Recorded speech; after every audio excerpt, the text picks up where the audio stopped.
Hello বন্ধুরা, এ পর্বে আমরা দেখব ইমেজ ট্যাগ নিয়ে কিভাবে কাজ করতে হয়। চলুন শুরু করা যাক।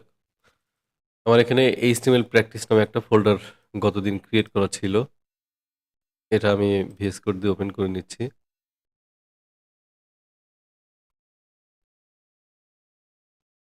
আচ্ছা,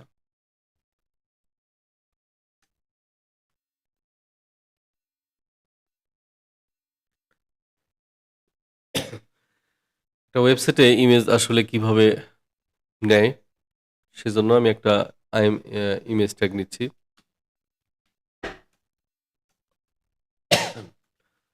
এখানে আমি একটা ইমেজ নিলাম, যে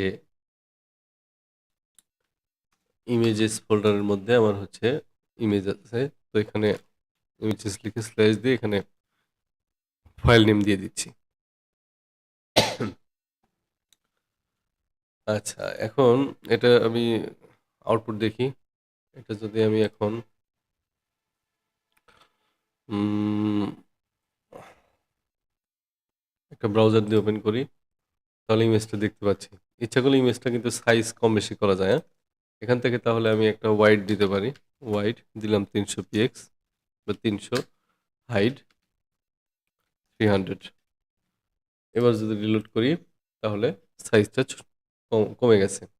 আমি যে সাইজ দিছি সেই সাইজ আকারে হয়ে গেছে। আচ্ছা, এখন এখানে একটা ওয়াল্টার অ্যাট্রিবিউট ব্যবহার করা হয়। এটার কাজ কি? যদি আমার ইমেজ ডিরেক্টরি থেকে ইমেজটা না পায়, ইমেজটা যদি এখানে না পাই, তাহলে ইমেজের পরিবর্তে এখানে আমার কি করবে? এখানে আমার যে লেখাটা দিব অল্টার মধ্যে সেটা শো করবে।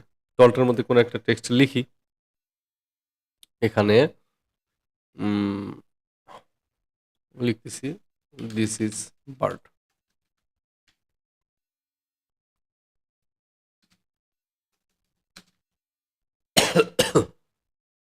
এখানে যদি যাই কোনো কিছু বুঝতে পারতেছি না, হ্যাঁ? এখন হচ্ছে আমি যদি একটা কাজ করি, আমার এই এইচটিএমএল প্র্যাকটিস এখানে ইমেজেসের ভিতরে আমি কোনটা নিয়েছি? এটা নিয়েছি হচ্ছে বার্ড, মেবি, হ্যাঁ, বার্ড জেপিজি। তাহলে এখানে বার্ড জেপিজি যে ইমেজটা, এটাকে আমি কাট করে একটু বাইরে রাখি। এবার আমি যদি আমার পেজটা রিলোড দিই, তাহলে দেখতেছি আমার অল্টার ট্যাগের মধ্যে দিস ইজ এ বার্ড লেখা ছিল, সেটা এখানে শো করছে, ইমেজটা শো করে নাই। এবার আমি বার্ডটাকে আবার ভিতরে ঢুকাই দিচ্ছি ইমেজেস ফোল্ডারের মধ্যে। এবার রিলোড করলে এটা শো করে।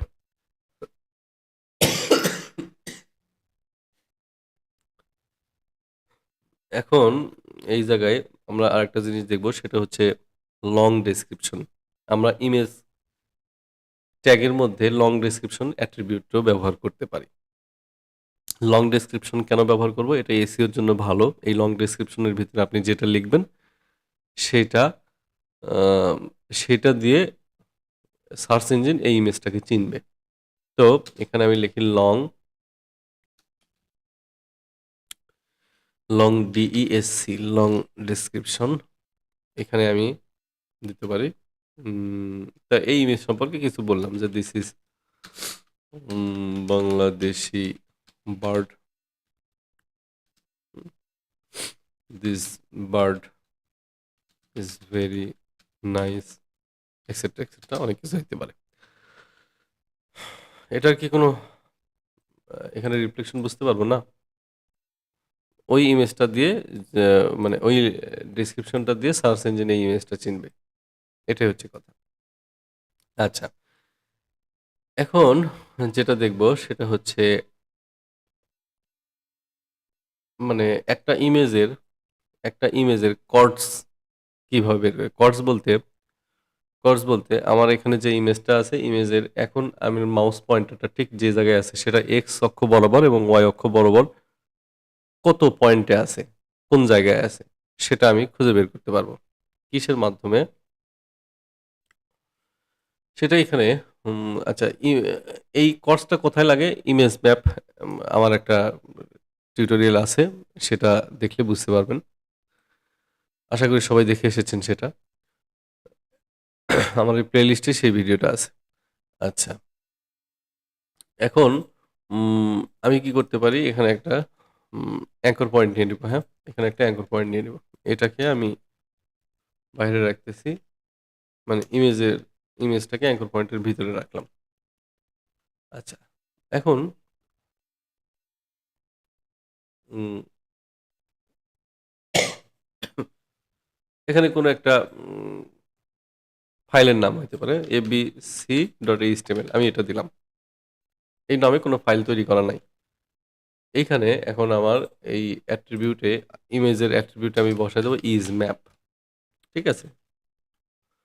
তাহলে আমি এবার যদি এখানে আসি, রিলোড করলাম, ঠিক এই জায়গাটায়, যে কোনো একটা জায়গায় এখানে ক্লিক করলাম। ক্লিক করলে আমি যে ফাইলটা ক্রিয়েট করছি সেই ফাইলের নামে চলে গেছে, and সেই পয়েন্টটা কোনটা সেই পয়েন্ট এখানে দিয়ে দিচ্ছি। এক্স অক্ষ বরাবর 214 আর ওয়াই অক্ষ বরাবর 31, সেটা বলে দিচ্ছি।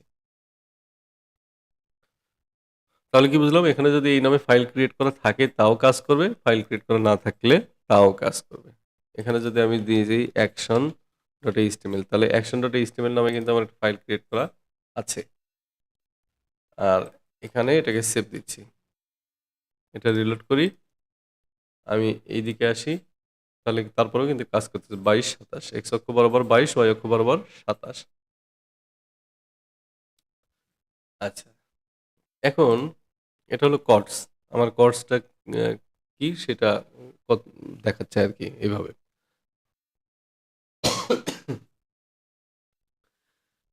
এখন ভিন্ন ভিন্ন ডিভাইসে ভিন্ন ভিন্ন ইমেজ আমার শো করা লাগতে পারে।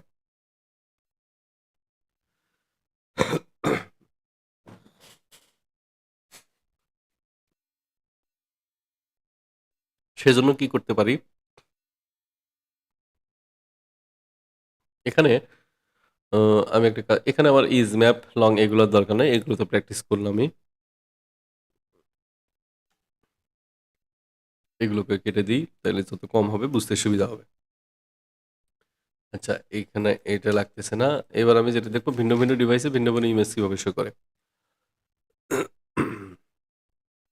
এখন এইখানে হচ্ছে আমার, এখানে লিখি, এখানে লিখি এখানে ইমেজের একটা আমার তো এটা হচ্ছে ডিফল্ট ইমেজ, হ্যাঁ? যে ইমেজটা আছে এটা ডিফল্ট ইমেজ, এটা শো করবে। আমি এখানে যদি স্টাইল দেই যে ওয়াইড, 100% হবে। আচ্ছা, ইমেজগুলো ওয়াইড হবে 100%। আর এখানে এসআরসি সেট ব্যবহার করবো, এসআরসি এসআরসি সেট। এসআরসি সেটের মধ্যে ভিন্ন ভিন্ন ইমেজগুলোকে আমি শো করাবো। তাহলে আমি এখানে এন্টার দিয়ে নিলাম। এর ভিতরে আমি কি করি, এই জায়গাটাতে লেখা শুরু করি। এখানে আইএমজি, না, আমার ইমেজেস ফোল্ডার মধ্যে ইমেজেস ফোল্ডার আছে। ইমেজেস ফোল্ডারের মধ্যে কি আছে? আমি মনে করি 2.jpg, একটা একটা ইমেজ আছে 2.jpg। এবার এটা কত হবে? 500 পিক্সেল ওয়াইডে এটা শো করবে। আবার ইমেজেস ফোল্ডারের মধ্যে এবার আছে 0.3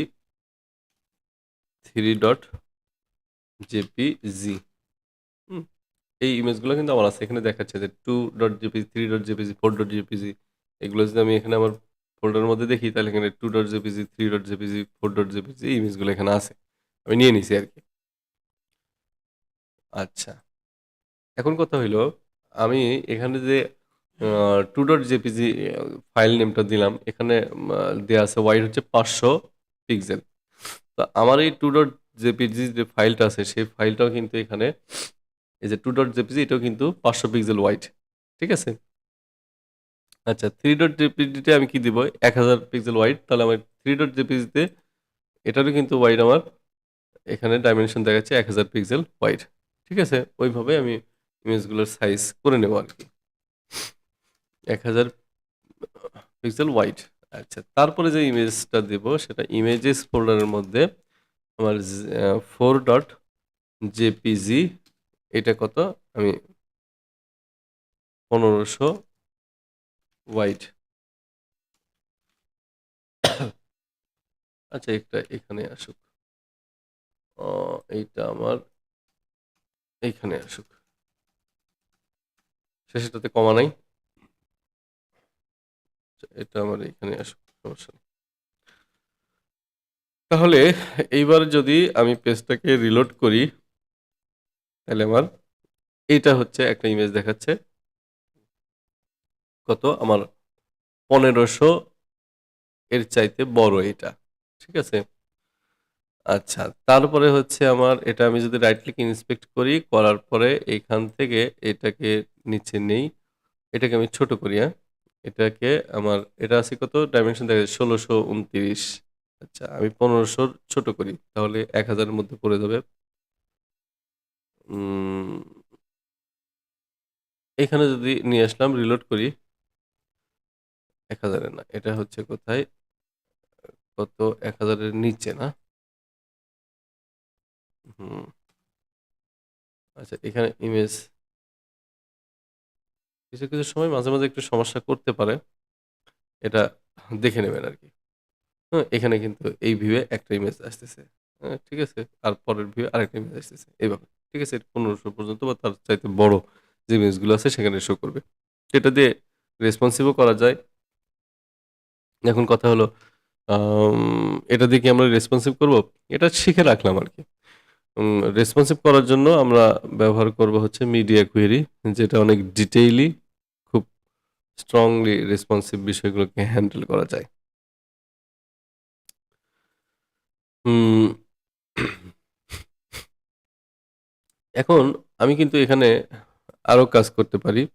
যদি এখানে মিডিয়া কোয়েরি ব্যবহার করি তাহলে আমি এখানে উম সাইজ ব্যবহার করতে পারবো। সেটা মিডিয়া কোয়েরির সাথে মিল করে আমরা বিভিন্ন কাজ করতে পারবো। সাইজেস, হ্যাঁ? আবার কি করতে পারি? আমি এই ইমেজটা নিয়ে জাভাস্ক্রিপ্টে উম যাতে কোনো অ্যাকশন বা ইয়ে করা যায় সেটার জন্য আমি এখানে দিতে পারি ক্রস অরিজিন, হুম? আবার হচ্ছে আরেকটা তো বললামই, সেটা হচ্ছে ইউজ ম্যাপ। এটার মাধ্যমে কি করব? কর্ডস গুলো আমরা বের করতে পারবো। কর্ডস গুলো বলতে এটা দিয়ে আমরা, সরি কর্ডস না তো, এটা দিয়ে আমরা ওই কি এরিয়া যে ম্যাপ আছে সেটা দিয়ে কাজ করতে পারবো ইউজ ম্যাপের সাথে।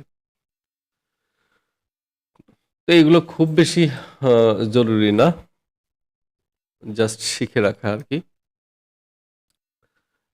তো ঠিক আছে, সবাই ভালো থাকবেন। ইমেজ ট্যাগ নিয়ে আজকে এ পর্যন্তই। আমার ভিডিও যদি আপনাদের ভালো লাগে থাকে তাহলে আমার চ্যানেলকে সাবস্ক্রাইব করবেন, লাইক কমেন্ট শেয়ার করে আমার পাশে থাকবেন। আর আমার ভিডিও হয়তো খুব একটা ভালো হচ্ছে না, আমার আমার গলার অবস্থা খুব একটা ভালো না, তারপরে আমি চালিয়ে যাচ্ছি। সবাই ভালো থাকবেন। ধন্যবাদ সবাইকে।